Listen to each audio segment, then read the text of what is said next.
What is happening, everybody? My name is Beth, and welcome back to Every Day is Spooktober. Today's review is very interesting because we are coming straight from viewing the film straight to recording this video. I wanted to just come straight onto camera because I just wanted to talk about this film so much because it's finished and I'm like, I really don't know what I would rate this. And it's like, I think I need to sort of just talk about it and then maybe we'll come to some kind of conclusion as to what I think about this film. So as you can tell, I watched Bodies, and obviously this is a fairly new and recent film that came out in 2022. Stars obviously Pete Davidson, which is like the only reason anyone knew about this film is because he was in this, and obviously he's not really an actor, he is a comedian, which maybe sort of question this film. You know, obviously horror is such a big word, it can mean so many different things, and I think with this film it definitely falls under the comedy, the horror, the thriller, the drama, if you like. And I did have some thoughts about it. I have looked over some reviews just to kind of like see what the people were thinking, and I think I'm slowly coming to a rating. It's just I'm just trying to process what I watched, really. So I remember seeing the trailer when this first came out, and obviously it's like A24. Like, if it's A24, people just automatically assume that it's going to be a banging film and it's going to be like 10 out of 10. Obviously there are some great examples of that, as you know, we have Midsummer, we have Hereditary, some beautiful, amazing films, however, by the same director. This was directed by Helena Rajin. Sorry if I butchered that. I've never heard of this person before, but I have to admit, this film definitely had like a feminine touch on it. I like it definitely felt like there was like female creators behind this, and you know, I just think that, you know, you in certain films you can definitely tell when there's been some kind of feminine sort of splash of, you know, of everything on the film. Like, you can just tell. Like, I definitely noticed that with like Don't Worry Darling. I could so tell that a woman had the ideas and had the direction behind everything that happened. It just gave it really gives off those like feminine vibes, and obviously this film is mostly feminine based, and I mean there's nothing wrong with that. That's fine. We don't have many male characters, and obviously this centers around, like, you know, a gay relationship between two women. So, you know, one thing I'm going to say about this film is 100% it is so relevant, it's so modern, it's relevant to society, it's relevant to the internet, it's relevant to so many things. And I definitely think that in like 20-30 years time, this film will be so special to some people and very close to their heart because of how relatable it was at the time and how cool it looked, and just like the shocking twists and turns that you see in this film. I definitely can see that happening. You know, obviously the film it's a very much like a whodunit murder mystery, if you like, but there's a lot of comedic themes throughout. And something that did worry me about this film is, obviously, for those of you who are new to my channel, I don't do black comedies, dark comedies. I don't like them. I don't like the silly stuff because it just doesn't interest me. Like, it silly stuff just isn't fun. It's boring. It's just not my kind of thing. And that's what I was kind of assuming for this film. After I'd watched it, I'm like, I don't know if I hate this. I don't know if it was too down that alley, or maybe it wasn't. And that's sort of what's pushing and pulling me from like giving this a solid rating, whether if it was like too silly and too goofy and too childish to actually sort of, you know, to enjoy it.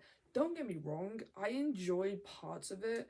I think there was some very long, slow scenes that could have been cut. This film could have been way snappier, way choppier to make it just a quick sort of thriller. I mean, the film's like an hour and a half. It easily could have been like an hour and 10 minutes. And I think I would have definitely enjoyed it more if it was a bit more snappier. I think we spend a lot of time on like pointing the finger at other people. And as soon as that sort of idea gets put into the audience's brain of it's like it's a whodunit film, immediately my mind goes to Scream. And I definitely think, like I said before, this is a film in like 20-30 years time I think people will look back on this film and like it could either be a cult classic or it could definitely be one of those films that people really love and cherish because it was so relevant for its time. And that's sort of how like the original Scream is for so many fans. Like 1990, like in the 1990s, like you know, the wardrobe, the setting, everything going on, like it's so significant in that moment that like so many years on in the future, 25 years, 26 years, 30 years and off in the future, Scream is still a classic, and I honestly think that this will also be one. You know, it really just portrays society and life and people in 2022, and I think that's something that I do like about it, is because it's relatable to a lot of people. If you're living in this generation right now, if you're in your 20s, if you have a mobile phone, if you use freaking TikTok, like, you know what I mean? Like, if you have all these trends and and you're involved in this sort of environment and life, it's going to be one of those moments where you will look back on this film and think like, yeah, that was once our life, which is crazy. You know, and I think that's definitely what I like about it. It's so interesting in that aspect. I think the thing that really lacked for me, like I said, is just sort of the comedy aspect. Though, don't get me wrong, there was a few one-liners, there was a few couple things like when about before they're about to play the game and they all have to like slap each other and then like take a shot. I thought that was really fun, and then like Pete Davidson's character like ends up punching the Greg guy in the face. I thought that was kind of funny. There was little jokes thrown in there every now and then, and it was funny at the time. Like there was, you know, but the thing that massively let this film down is that it was so predictable. Like I predicted I predicted everything, unfortunately. Like there was no surprises. I wasn't like, oh my god, really at any moment. You know, I think the ending is very set in its way. Like I think it just, the way it ends is very comedic, very funny, sets the sort of tone for the overall film. Like I think the ending is quite well done, but I also think that because they're playing on the comedy aspect, like don't know if I would class this as a horror film. There, in my opinion, there is no aspects of this film whatsoever that is horrifying. I wasn't scared, I wasn't on edge, I wasn't tense, I wasn't thrilled. It was just sort of a fun who done it kind of movie. And I guess a lot of people will say the same thing about Scream. You know, Scream's not a massively, you know, horrific film. It's just very entertaining and fun. And I guess you could argue the same about this one, although I think Scream does have its gory aspects and things like that.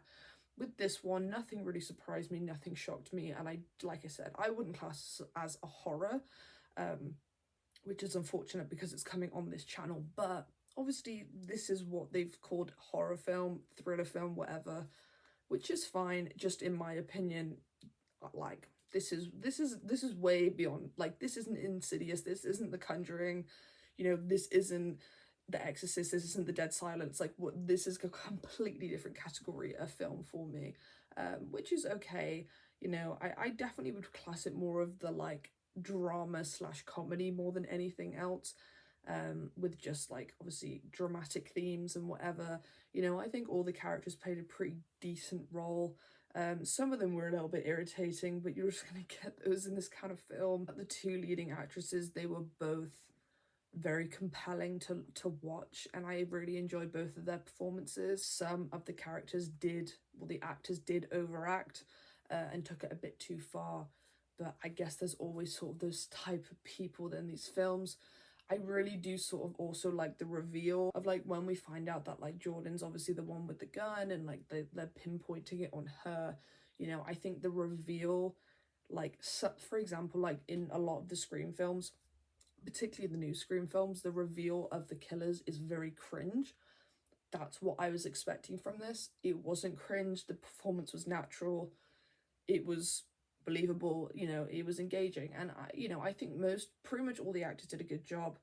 I think Pete Davidson just behaved like a butthead as he normally does.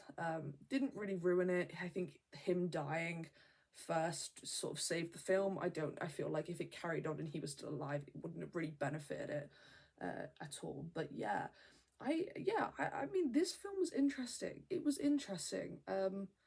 You know, like I said, it's a whodunit film, so we've definitely seen this. For example, Scream, so many others. We've seen these type of sort of murder mystery type of films, very modern. I'm not sure if modern horror is my thing. Don't get me wrong, I do like modern horror, but this is very like current, and I'm not sure if that's my kind of the vibe that I like, or that's what sort of what I connect to. Don't get me wrong, I think like the advertisement for it, like the color palette, the, you know, the costume, the makeup, the set design, the locations, everything about it was very big and in your face and colorful.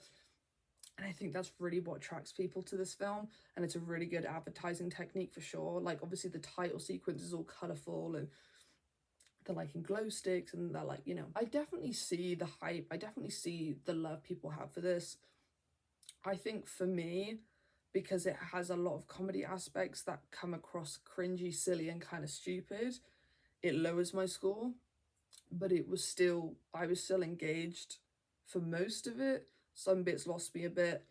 You know, some of the deaths were fun, and, you know, like, I guess it was a fun watch, and the ending is just really dumb and silly, but it kind of like, it's like, mate, like, that's just how it be sometimes. And I think it's funny how it's just, it started with Pete Davidson just being an absolute idiot and doing the freaking bottle challenge with his drink. Like, yes, I just think that's really funny, as it is. And I think the fact that they pinpoint it on each other when Pete Davidson started on himself is just funny. So yeah, I mean, I think he played a decent part, and it definitely made sense for Pete Davidson to be the guy to freaking start this whole killing spree, even though he killed himself.